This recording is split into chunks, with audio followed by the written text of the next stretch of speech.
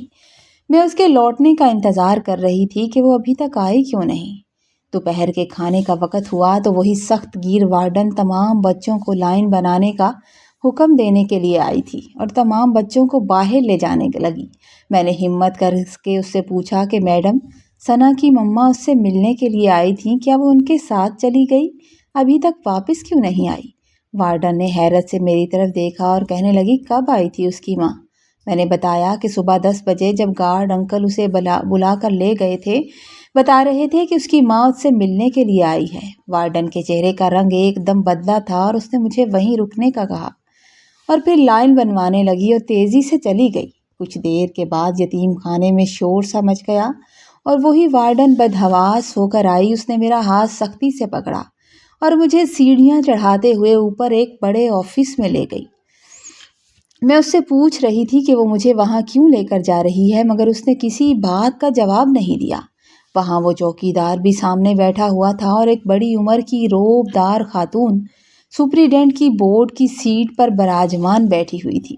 مجھے دیکھتے ہی انہوں نے پیار سے پوچھا کہ بیٹا، آپ نے ثنا کو کہاں جاتے دیکھا تھا؟ کیا آپ نے جو دیکھا وہ سچ ہے؟ میں نے بلا جھجک چوکیدار کی طرف انگلی اٹھا دی کہ ان انکل نے ثنا کو یہ کہہ کر بلایا تھا کہ تمہاری مما تم سے ملنے کے لیے آئی ہیں، اور وہ ان کے ساتھ خاموشی سے چلی بھی گئی تھی۔ یہ سنتے ہی چوکیدار غصے سے لال پیلا ہو گیا اور چیخ کر کہنے لگا، لڑکی، جھوٹ مت بولو، یہ بچی بالکل جھوٹ بول رہی ہے، اسے کسی نے سکھا کر بھیجا ہے۔ میں پاگل ہوں جو گیٹ کھول کر کسی کو ملنے دوں گا؟ اگر کوئی ملنے کے لیے آئے گا تو وہ سیدھا آفس میں آپ کے پاس آئے گا نا۔ وہ مسلسل میری بات سے مکر رہا تھا اور اس کی لال آنکھیں مجھے ڈرا رہی تھی، لیکن میں نے ڈرتے ڈرتے پھر وہی کہا کہ ثنا آپ ہی کے ساتھ گئی تھی۔ اس کے بعد وہاں کی میڈم نے مجھے اپنے پاس بٹھایا اور 2 مسلح گارڈز اور وارڈن کو ساتھ لے کر مجھے اس جگہ کی نشاندہی کرنے کو کہا۔ مجھ سے پوچھا کہ بتاؤ چوکیدار انکل کہاں لے کر گئے تھے ثنا کو؟ میں ان کے ساتھ چلنے لگی۔ میں انہیں یتیم خانے کے عقبی حصے میں واقع ایک کباڑ خانے والے اندھیرے کمرے کی طرف لے گئی، کیونکہ میں نے دیکھا تھا کہ چوکیدار اسے وہیں لے کر گیا تھا۔ بتایا کہ میں نے ثنا کو اس کمرے میں چوکیدار انکل کے ساتھ داخل ہوتے دیکھا تھا۔ چوکیدار کے چہرے کی رنگت اڑ چکی تھی اور وہ بار بار یہی دہرا رہا تھا کہ یہ بچی جھوٹ بول رہی ہے، ایسا کچھ نہیں ہے۔ لیکن میڈم کے حکم پر جب مسلح آدمیوں نے وہاں پرانا سامان اور بھاری تختے ہٹانا شروع کیے تو اچانک میری نظر ایک کونے میں پڑے ثنا کے دوپٹے پر پڑی۔ میں نے چیخ کر کہا تھا کہ وہ رہی ثنا۔